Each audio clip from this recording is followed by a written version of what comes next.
I always enjoy getting to ask questions because we always have some really fun guests that we're talking to. But I also just love this event that we're going to be talking about here in 1 second as we welcome in the president and COO of the Kentucky Bourbon Festival, Randy Prasse.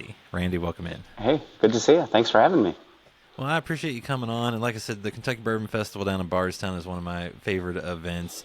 Look forward to it every year. It's marked on the calendar. As soon as the dates come out, it's on the calendar to make sure I don't get anything scheduled on that. Thank, This year, it's thank on you. September 5th and 7th down there in Bardstown. But before we even get into kind of the date moving and things like that, for those that might be unfamiliar with the Kentucky Bourbon Festival, what is the Kentucky Bourbon Festival? Well, I always put it in reference to like elevator pitches. How many floors do I have? Do I have two floors? Um, it's, I mean, most people are familiar with the concept of a wine festival or a craft beer festival. They've been around for, 20 plus years. So it's a little bit like that, where you come in, we've got 62 Kentucky distilleries. They've got to be Kentucky distillers licensed to even be here. And each of them will have anywhere between two to as many as 10 different products and that you can sample. And the thing that makes us very unique in the world actually is, as of right now at least, we're the only spirits festival of its kind that you can actually buy directly from the distilleries and take the bottles with you. So that's now we're on the second floor. If you want to keep going, we can dig a little deeper. But Yeah, I was gonna that's say let's really dig a little so. deeper because there's so much that goes on there.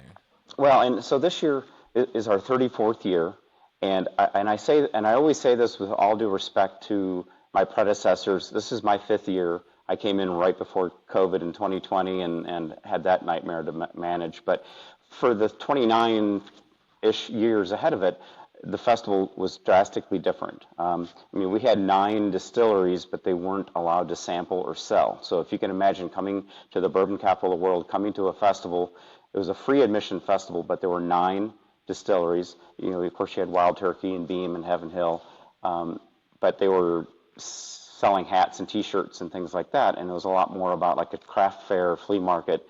The food was more of the funnel cake, county state fair variety, which I love. Don't get me wrong, I'm a dairy farmer. I grew up on corn dogs. But when there came a time where the distillery said, look, there are too many other options for marketing that are actually putting our sips to lips, consumer direct. And if you don't do that with this festival, we're not going to be able to participate any longer. So I came in, and that was the number one objective, was to wipe the slate clean, revision the entire event from top to bottom.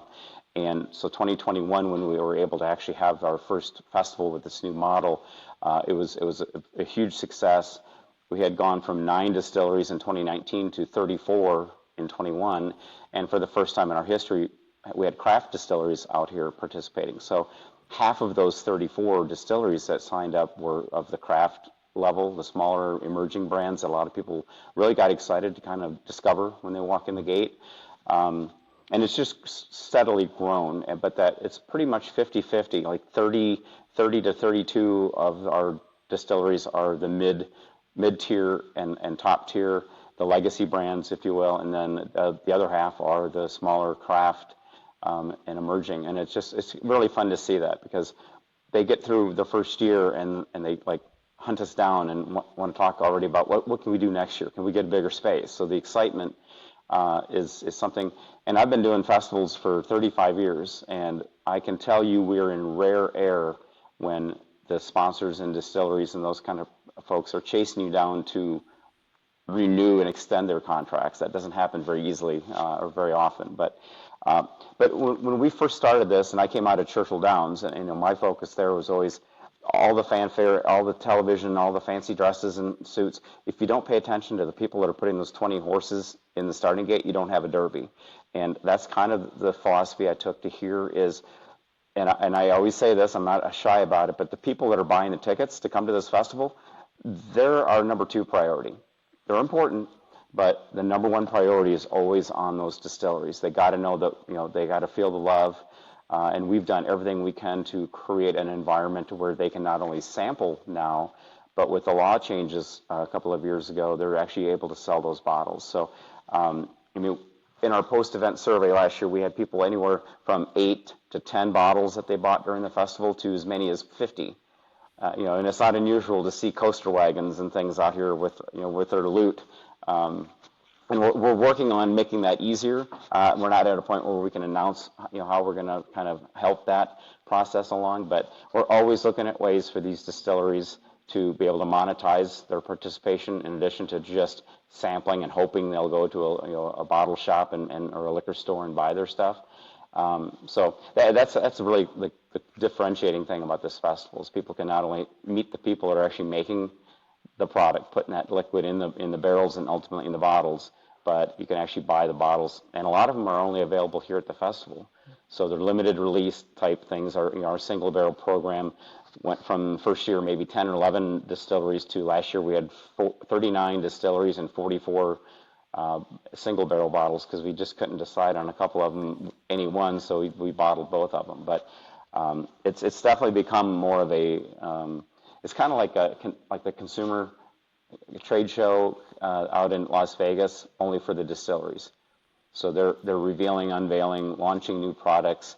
One of them last year, Lawrenceburg, actually rebranded. They started the festival as Lawrenceburg, and then we revealed the Kangaroo, and they were known as Larrikin from that point. So it's really gratifying to see that the distilleries have embraced this opportunity. Well, and I think that's what I love about it too, is because, like you said, you get to talk to the people that are behind these products, whether it's the owners, the distillers, things like that. You get to try different things. You mentioned new products get launched there. We just did a review of the Overproof from Town Branch. That was where they debuted it. And I'm guessing that might be a little bit behind the move earlier in National Bourbon Heritage Month, as the dates are now September 5th, 6th, and 7th. Used to be more in the middle. So why the move earlier in the month? And is it to hopefully be able to have those brands maybe debut a few more things? It's actually all of the above. It's kind of a three tier. So the first thing was absolutely the tourism folks in Kentucky loved us moving earlier, and they asked us to do it earlier. It's a very congested month, especially with the distilleries. So by us moving forward, that it really does give us an opportunity to kick off, National Bourbon Heritage Month.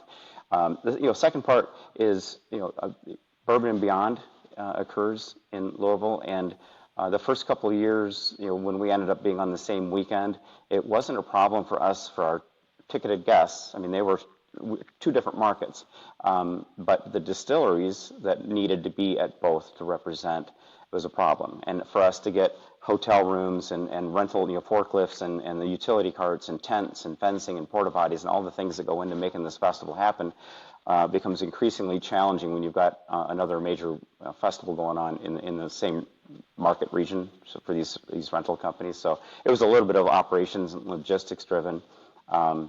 But yeah, I mean, that's really what has driven this. And we're small enough and kind of nimble enough, if you will, that we can move around a little bit. It's not that we don't like the Bourbon and Beyond, because anything that can bring more attention and raise the profile is a good thing.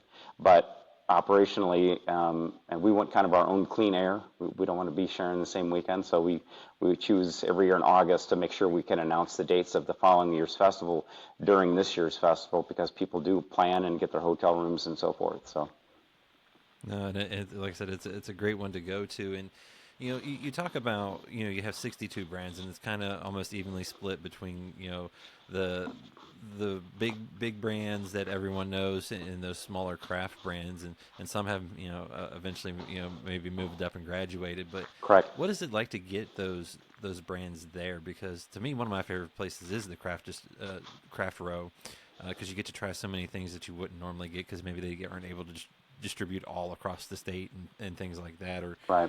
So what is it like to get those guys there, and even the big boys to come back? Because they, in theory, everyone knows them about them. They could go to the distillery, but they all still love coming to this event right. and being able to share their products with folks. Well, and when I used to run craft beer festivals 10, 12, 15 years ago, and we always had like the homebrew island. So all the home brewers, and quite frankly, they're putting out some better product than what the bigger breweries were. And so I saw that and took a little bit of a page out of that book, that the people that are coming, they want to discover something that they've never had before. In some cases, have never even heard of. They want that, wow, this is awesome. Now I got to go and go hunt this stuff down. So when we did it the first year, people came in that main gate, and you could see them like visually, check, Heaven Hill, Beam, Four Roses, Maker's Mark, okay, boom, boom, boom. And then they would like deep dive into the area hoping to find something. They knew the other brands would be there all weekend, but they really wanted to kind of start their day off. And that was even before distilleries were selling. That was just on the sampling side. And now, we've moved the VIP open an hour early, so the VIPs get to come in and they just beeline. I mean, they just scatter, and everybody has kind of a game plan. But so the biggest challenge for getting the distilleries, regardless of size, early on was this was such a new concept to them that they know how to run their own gift shop. At the end of the tour, people dump out in the gift shop, you can buy a bottle or some glassware or whatever. But taking that out into a field, a grass, park, is a totally different game. So it doesn't matter how big they are or how long they've been around and doing this. This is something that's kind of a one-off for them. So we had to hold their hand. We had to help them figure it out and help them pick a nice location where they can really represent their brands. And last year we asked them to take a bigger leap on the engagement and do more things that actually hold the consumer, the bourbon enthusiast, in front of their booths. And so there's activities and things that you can do hands-on as you rotate through the festival. But yeah, when we first started being able to sell, it was actually the 2 or 3 biggest distilleries out there that really had the challenge of how do you take that gift shop that they have bricks and mortar around and bring it out here. And from the legal and just the e-commerce and the security, their legal team started getting in and creating hurdles.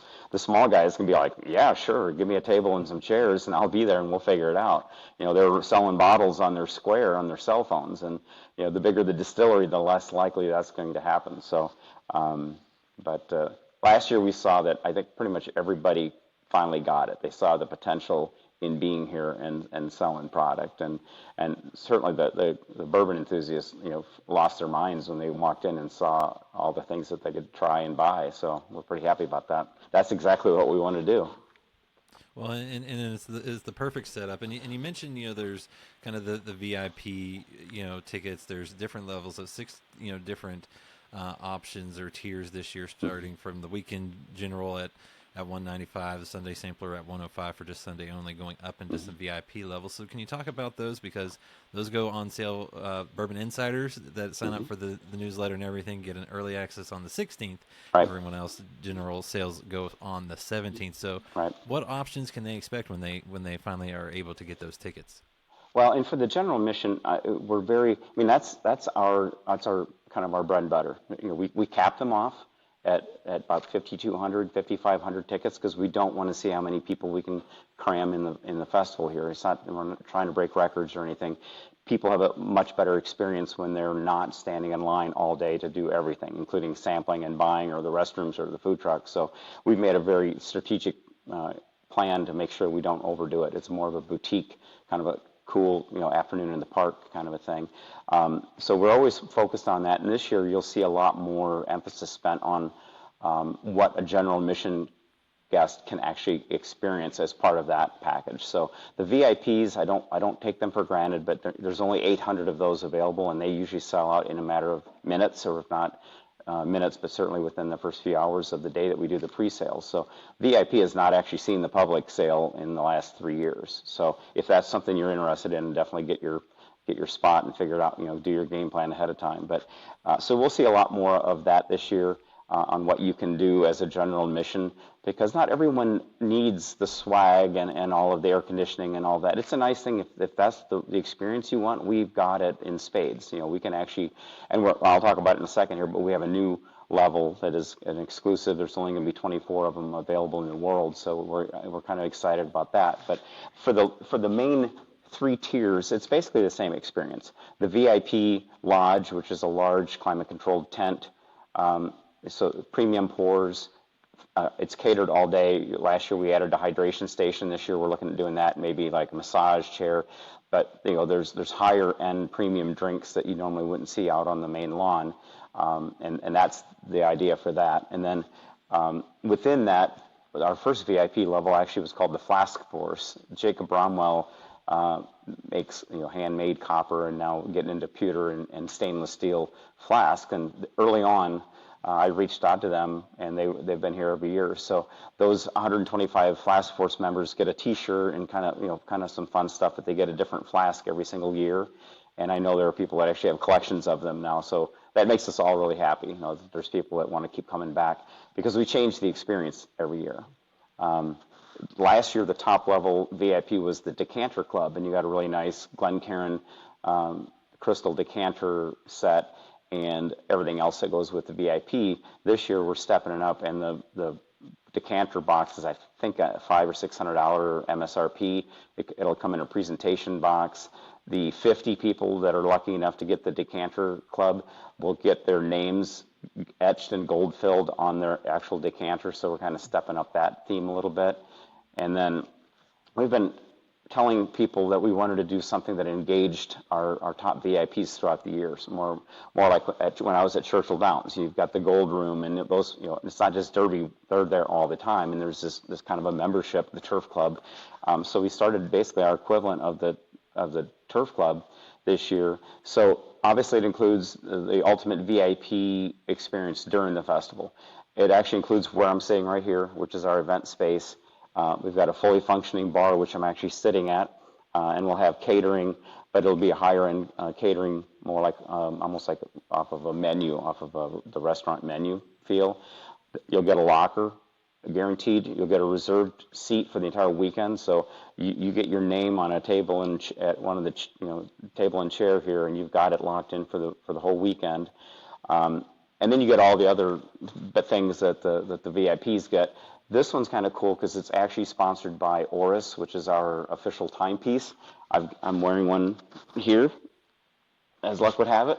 But these Oris watches MSRP from anywhere from $2,600 to over $4,000. So each one of these President's Club members will get a Oris watch. It'll be the 60th anniversary timepiece that they just revealed a month or so ago.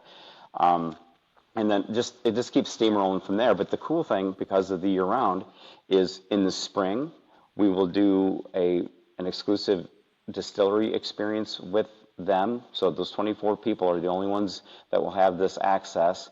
Details are still kind of pending on that, but you'll have something that no one else will be able to experience. And then obviously the festival, and then this fall or early winter, try to navigate through the holiday madness. But Chris Morris, who's the master distiller with Brown-Forman and Woodford Reserve specifically, he's on my board, and his favorite place to go in downtown Louisville is the Pendennis Club.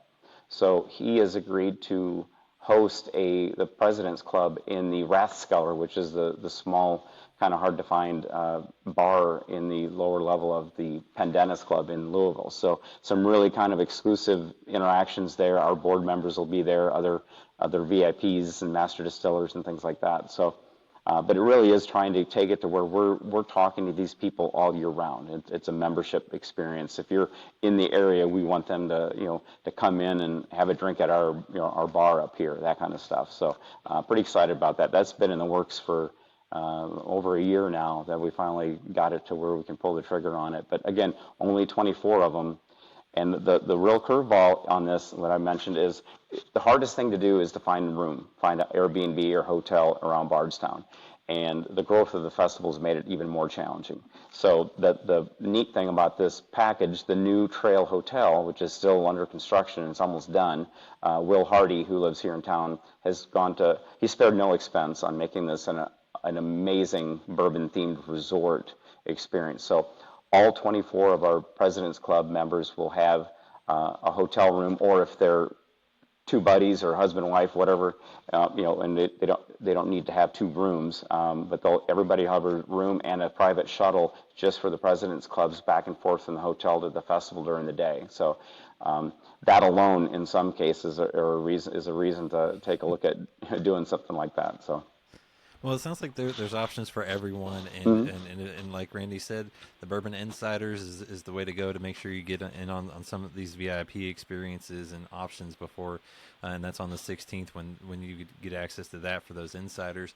But also, in addition to the tickets and levels, you guys do some premium programming around the event, and you guys have kind of expanded that. There's more opportunities now to hear from master distillers, chefs, mixologists. Why was that something you guys kind of wanted to elevate, but also maybe expand the amount of opportunities folks had? Well, and thanks for asking that, because that actually is our number one focal point. Every year after the festival's over, we all kind of say these are the 3 or 4 areas that we really want to focus on. There are more than that, but just this is the top 2 or 3 things that we really want to get right for the next year, and we start planning it a little earlier. The Great Tent Premium Events is the number one of that whole program. So anyone who's been here before, we've had 2 events on Friday, 2 events on Saturday, and 1 on Sunday. And that was because it was more of a catered sit-down kind of a vibe, so it took extra time it was an hour and a half, 2-hour program, and it took a lot of time for catering. And we just didn't feel like we're featuring enough distilleries in that model, and we also weren't interacting with enough of our guests. So we did away with the 5-event model for the weekend and came back with roughly 20. The tent is going to be climate controlled, and it's tripled the size of what it has been in the past. So we're going to have 3 different programming rooms in this tent. So one room will be focused on culinary with some cocktails. The center room will be more just on cocktails, mixology, how to make better drinks, and there's interactions and sampling. And then the third room is a little bit cloudy yet on how it's going to come together, but it's a lot of exclusive meet and greets with master distillers, and we're hoping to engage with a lot of the bourbon societies that are out there that bring a larger group in and do these meet and greets with the different master distillers. So, but that absolutely is the thing that we're focusing, and it's a heavy lift. I mean, we're a small team, so when we do something like that, we all know why it has to get done, but it doesn't make it any easier, and deadlines get pushed earlier because we need to know what we're actually going to offer by the time we get to this time of the year. People say, "What are you doing this time of year?" Or "What do you do when the festival's not going on?" And this week is hell week for us. I mean, it absolutely is. Other than the actual setup and running of the festival, this is the busiest week or so of the entire year, ramping up for tickets being on sale. Well, and then, like I said, those are things. Some of those things you can add on when you're in there purchasing your tickets. And in addition to stuff like this, I know you have like the Angels Envy dinner and at the end of this month, other things like that. So what can folks expect from the Kentucky Bourbon Festival? Maybe not in September, but that happens elsewhere. Well, and that's a good point. The River House has been a great partner. We started this distillers dinner with Maker's Mark back in 2021 because I learned even from people that are born and raised in the area, a lot of people from the immediate Louisville surrounding area had never heard of the Bourbon Festival, or if they heard of it, they didn't have a really good image of what it was to them. So we actually started doing this dinner in hopes of connecting just with Louisville bourbon enthusiasts, not trying to make it a fly-in and hotel rooms. There's got to be 125 really bourbon enthusiasts in the Louisville area that haven't heard of us, and so we could talk to them and explain like what we're doing right now, what this festival is. And a lot of them were converted to ticket buyers, and they keep coming to the dinner and they keep coming to the festival. So that's really the purpose of that, is rather than just doing, I could buy a billboard along 71 coming into town or whatever and talk about it, but actually doing where I put 125, 130 people in a room with the master distiller. This year, Angel's Envy is our featured distillery. So every year we take out of our group of 60 plus distilleries, one of them steps up and either contributes a larger cash amount to their contract for their fees for the year, but every single one is opted to donate a barrel. So that's one of the big things. So they donate a barrel, we bottle those, and that's what our VIP guests get as part of their package. So when you see that, it'll be Angel's Envy, and Owen will sign all the bottles. Everybody has a nice collection over the last 5 years of signed master distiller bottles. And but then we also use this dinner on April 30th at the River House, and I think there's still maybe 20 tickets left for that. So if you haven't made your plans, it's not all Derby that week, so we do that to kind of tie in. But that's where we unveil or reveal the cocktail of the year, the official cocktail. So Angel with Angel's Envy created something that's amazing, and so that will be kind of the reveal at that on the 30th, and that will be the official cocktail of the festival then when we get into September.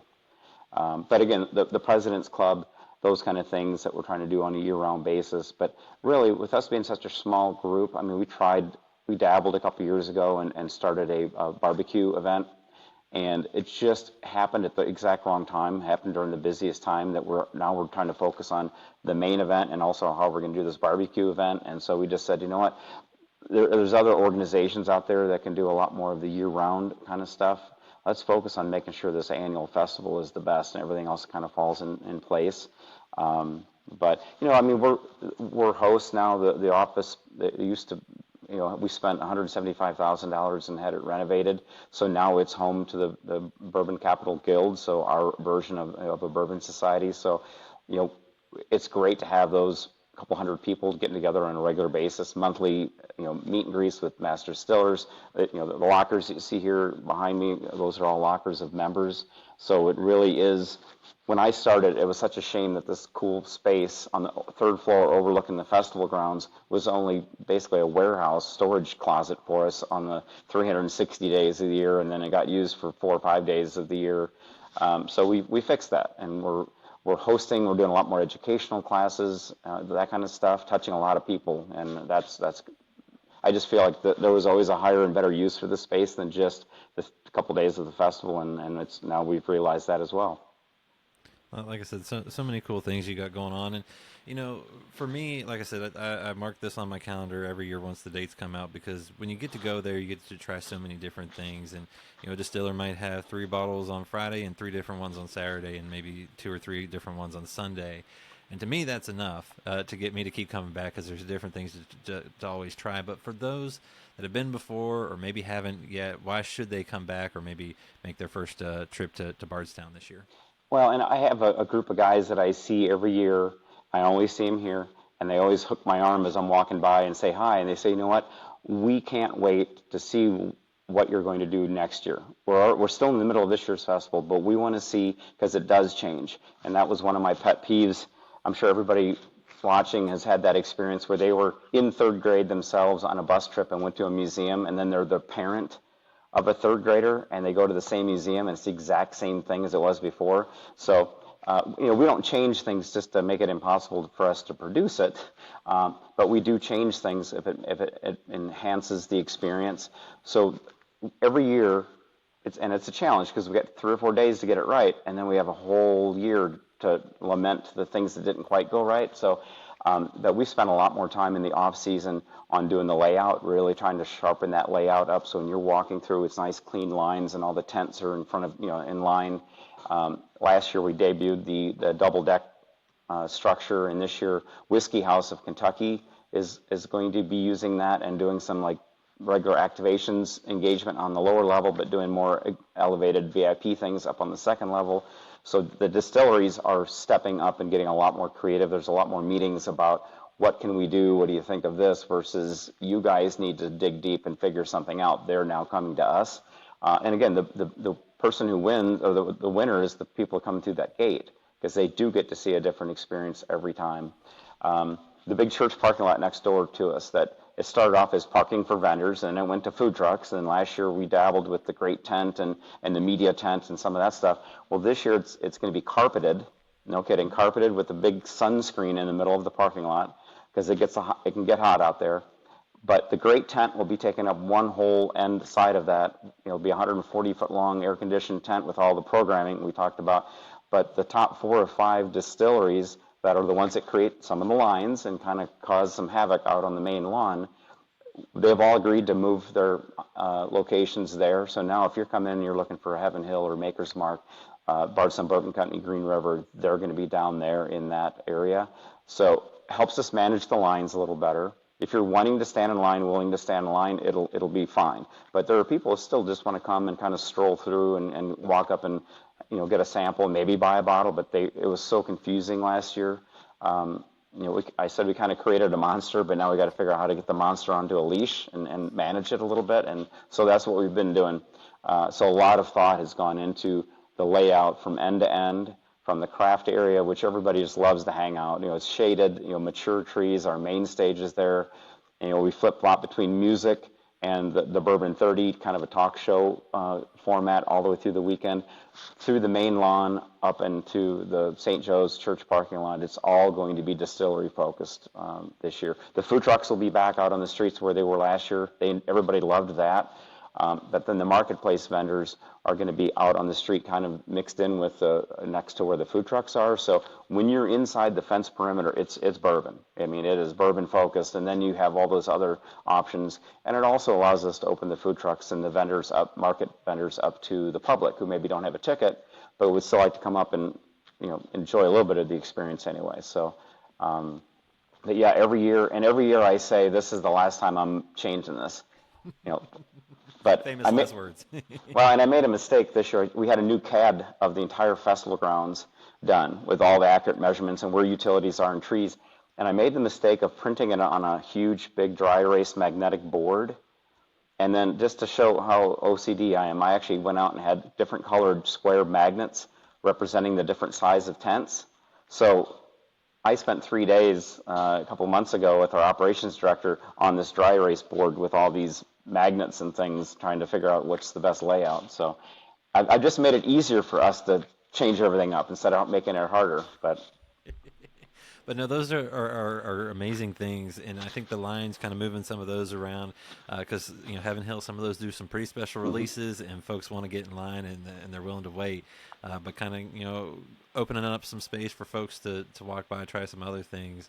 I can't wait to get there in September. And Randy, thanks for talking Bourbon Festival.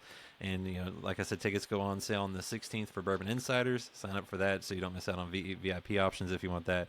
And general ticket sales go on the 17th. And Randy, thanks for sharing everything Bourbon Festival with me. Oh, thanks for having me. I could sit here and talk for hours, so I appreciate your time and everyone watching.